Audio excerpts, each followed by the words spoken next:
Hello again, this is John from caveofprogramming.com, and this is a tutorial on how to separate your components in your Swing application to maintain a kind of simple, clear architecture. So in the last tutorial I showed you how to create this little app, and the problem with this is that I've got a tightly coupled toolbar and text area, and I've got my main frame here, which is responsible for creating the components. I've got two components, a toolbar and a text panel.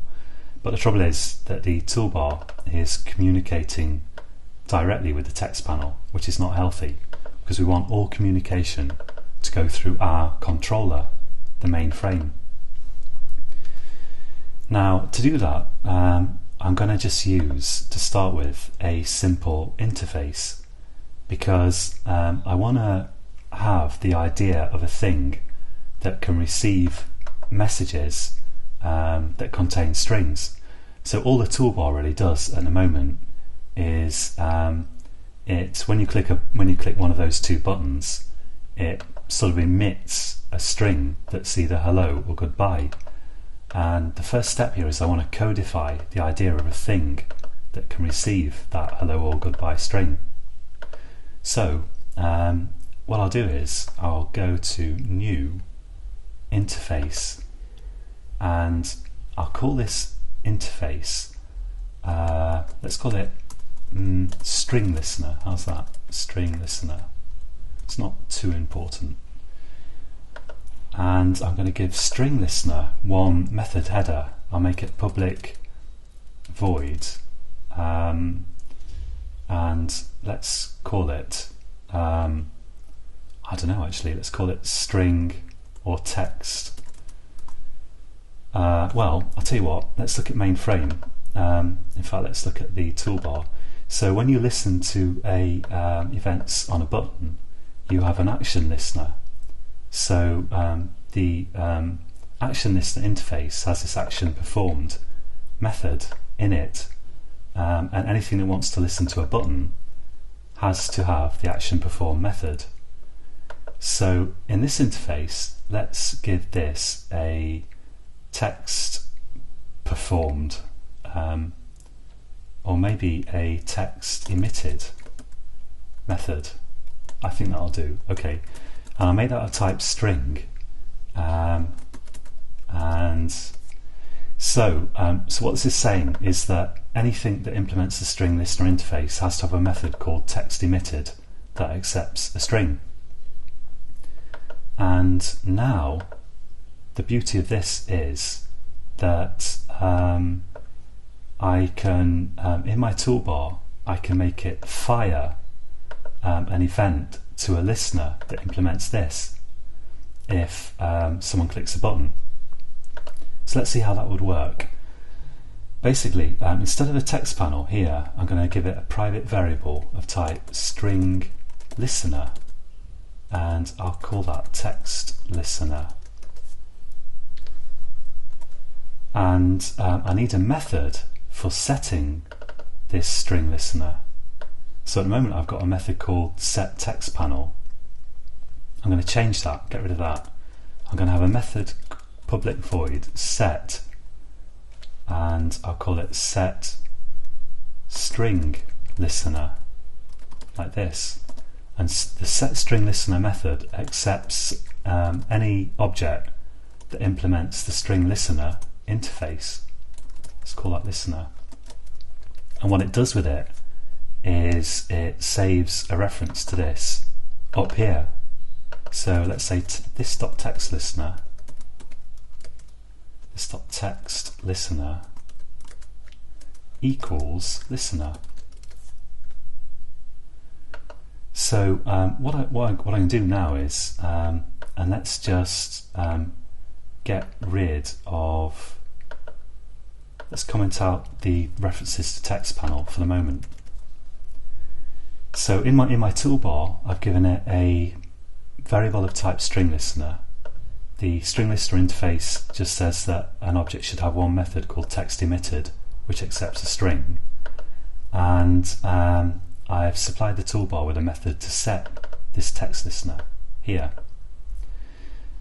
Now in my main frame, the beauty of this is I can say toolbar dot set text listener, set string listener,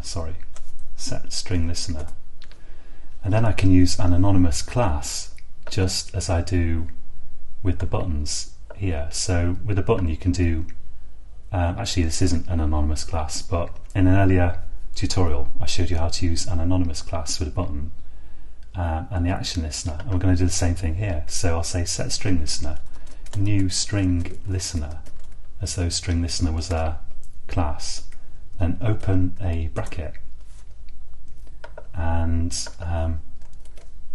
so Eclipse has put in the closing bracket here, and I just need to add the missing methods, add unimplemented methods, and at the moment I'll just output this text here. So let's get rid of some of this extra space.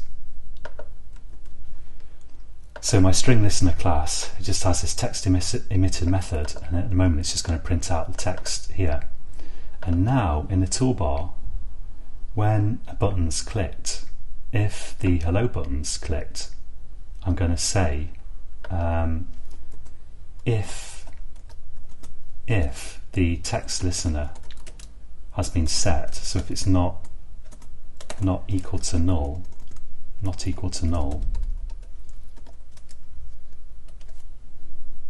then I can say text listener and call the text emitted method of text listener and pass in hello, because the hello button's been clicked at this point. And I can do the same if the goodbye button's been clicked. And here we go, goodbye. And now finally, the final step here is that in the main frame, if this text emitted thing happens, well, let's first just run it and see if it works.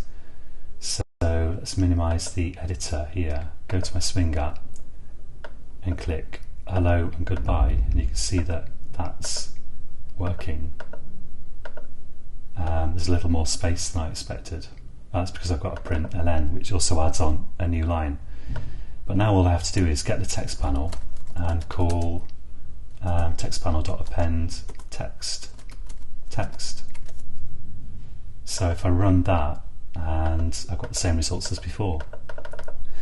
Now don't worry if this seems pretty complex, because it is a little bit complicated, but when you get your head around this, you've understood basically the most important facts about getting the communication working and getting your components wired together in Swing. And the whole trick to it is that you have one component where you set some kind of listener or add some kind of listener, and a controller, some kind of central communication switchboard listens to that those messages and tells other components what to do when the messages occur. And so I've got this method here, this interface enables me basically to separate the toolbar and the text area. And so the toolbar now doesn't know anything about the text area. There's no reference to text areas in this button. All there is a reference to a string listener, which could be any kind of class, because all the toolbar cares about is that the string listener should have some method called text emitted, so that the toolbar can call that method when a button is clicked, and that's all that the toolbar has to know about or care about. And in the main frame intercepts these method calls.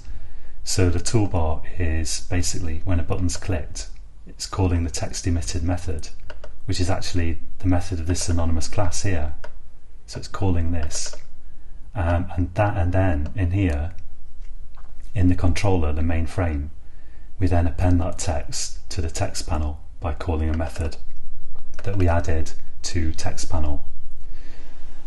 That is pretty tricky, but if you just kind of have a look at the code and type this out yourself, you will get the hang of it. And if it seems particularly complex, it's almost not worth worrying about it too much. If you just type it out and then maybe, I don't know, type it out again like a day later, with variations, of course, to make it more interesting, then it will start to sink into your synapses and you will understand how it works. And when you've understood this, you've basically got swing, and using this technique you can build up very complex swing gaps, and you can keep the communication simple between components, and they won't turn into, hopefully, a rat's nest.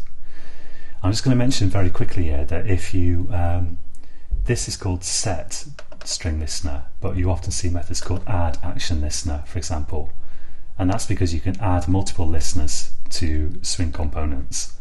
And the way they deal with it is, instead of having a single reference, they have like an array list of references in effect, and they just iterate through that array list and notify any listener that's been added anywhere.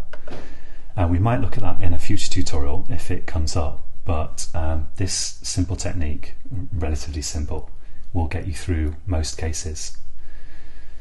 Okay, so join me again for the next tutorial, when I'm not quite sure what we're going to do, but we're going to further work on this swing application and make it a bit more interesting. So until then, happy coding.